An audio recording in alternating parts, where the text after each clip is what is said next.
Putin and China just launched the Great Reset on the West with this move. No wonder we're actively trying to go to war with them. Now, while everyone is distracted by the U.S. banking collapse, something much bigger is actually happening right now, if you can imagine that. Yeah, China, Russia, and the rest of the BRICS nations are about to force America and Europe into a corner that they are not going to get out of. All of the signs are there. The data is really troubling. We'll get to a lot of it in this episode. The inflation crisis is getting worse by the minute. And this morning, new numbers out of Finland. Look at this. New inflation numbers that'll make your head spin. 16% inflation, the highest in 60 years. Yeah. How are those sanctions working out for you? Also, new numbers out of Poland this morning. A record inflation, 18%. Can you imagine? If the United States and Europe want their Klaus Schwab Great Reset, they are about to get it, but not in the way that they hoped for. I see the need for action. I see the need for a great reset. We'll have more on that in a moment. But first, did you know that we are at war with China? Oh, yeah. According to our members of Congress who just got back from Taiwan last week, we're at war with China, so we better get prepared.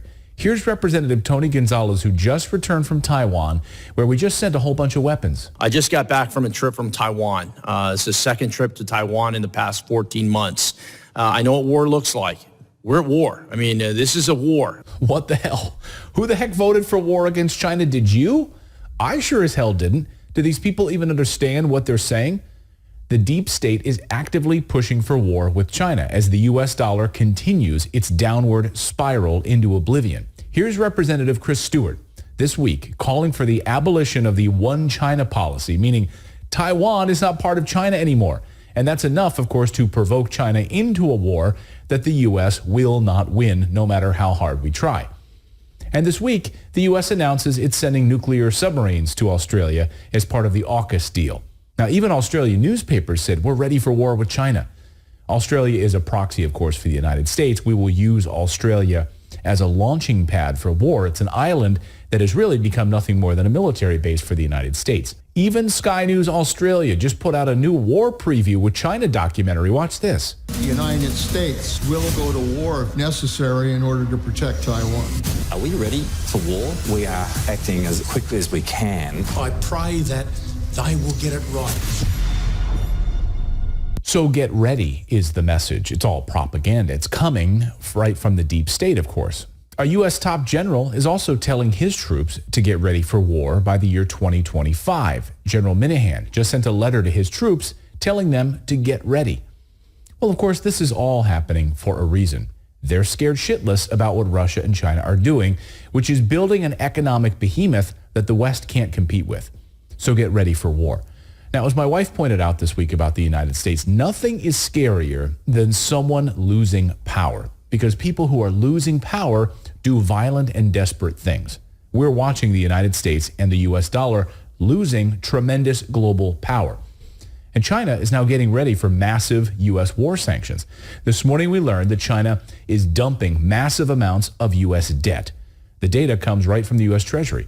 China is the second largest holder of U.S. Treasuries. Now, if the United States freezes those assets, China is screwed. So China is stockpiling gold, dumping American dollars faster than Jerome Powell can actually print them. And Russia today announced all those sanctions that the U.S. and Europe threw at them didn't work.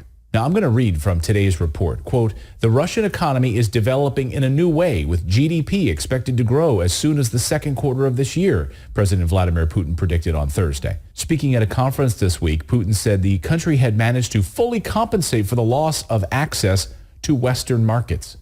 According to the head of the state, Russia's foreign trade grew by more than 8% last year, while last year's trade surplus hit $332 billion. So even before we blew up Russia's natural gas pipeline, they were building this coalition to dethrone the United States dollar dominance. And historically, the way that we deal with people like this is we threaten war, and we actually try to destabilize these countries through regime change and sanctions, like we're doing right now with Russia in Ukraine. Now, we learned this morning that even more countries are trying to move away from the U.S. dollar and joining the BRICS coalition of Russia, China, Brazil, India, South Africa. The BRICS nations are developing their own currency backed by gold and natural gas and oil, commodities. The U.S. dollar is not backed by anything. And just look at these freaking headlines this morning. African nations want to join BRICS. Russia supports Algeria joining BRICS. Iran and Saudi Arabia want to join BRICS, and even Mexico. Earlier this week, Mexico announced its intent to join Russia and China as part of the BRICS nations. I mean, holy cow. So watch as we alienate our closest allies, just like we did with the Nord Stream pipeline destruction. Last week, we saw a stunning amount of propaganda, and it had to do with the Nord Stream pipeline. First, the New York Times ran a propaganda piece saying this week that we can now confirm that a pro-Ukrainian group carried out the pipeline attack. Pro-Ukrainian group? Wink, wink, nudge, nudge, a.k.a. the CIA and the United States. And then, not to be outdone, German newspaper followed up like good state-run media does and says, yes, it was a pro-Ukrainian group. And they even identified the yacht that these people used to blow up the pipeline. Yeah, this is the yacht called the Andromeda, which might be the most amazing pile of garbage I've ever seen if it wasn't so sad that they think we'd actually believe them. They think that you're stupid. We know 500 kilograms of explosives were used to blow up the pipeline, which if you put that much weight on this boat, it would sink to the bottom of the ocean. But don't get too caught up in any of the details, okay? As journalist Aaron Mate writes about this yacht, to whoever is doing the Nord Stream cover-up, first, I don't envy you. Tough job. Second, why not find a bigger boat, one that could conceivably carry the hundreds of pounds of explosives needed to blow up a heavily fortified deep-sea pipeline in multiple areas? Next, Europe is trying desperately to downplay the Nord Stream attack because it portends something much bigger. An energy great reset for Europe that we are watching unfold right now. This is something that Europe wanted, but they wanted to do it on their own terms, eliminating combustion car engines by 2035, eliminating oil and natural gas, turning off nuclear power plants, and then moving all of Europe to solar and wind completely. It was never going to work, but they believed that it would. They thought that Russia would come crawling back crying, begging for Europe to take their natural gas after we blew up their pipeline. Instead, Putin and China just flipped a big frickin' switch and shifted those resources into the BRICS nations. Indonesia, hey, do you guys need cheap oil and gas from Russia? What about you, Mexico? What about you, China? And that's exactly what happened. Yesterday, we got word that Russia and China have just hit a new trade record, unlike anything we've ever seen before. And new customs data out this week shows that Russia and China are now on pace to hit $200 billion this year, up 31% over last year. So why on earth would Russia go back to providing oil and natural gas to Europe when they're actively sending weapons to attack Russia? The answer is they will not. And if that's not bad enough news for the United States, there's this today. The Chinese yuan currency has outperformed the dollar by volume on trading on the Moscow exchange for the first time ever. Think about that. Based on data from Moscow Exchange, the Chinese yuan was the most traded currency in February, displacing the US dollar from the top spot.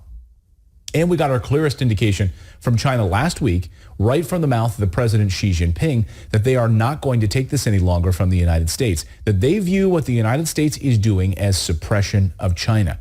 During his speech last week, he said, quote, Western countries led by the United States have implemented all-around containment, encirclement, and suppression against us, bringing unprecedentedly severe challenges to our country's development.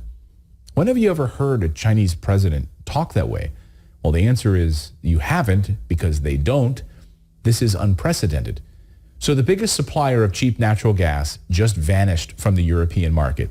And the effects of this are now starting to show even during this mild winter. Remember, the real story will be next winter when all of their backup supplies are gone.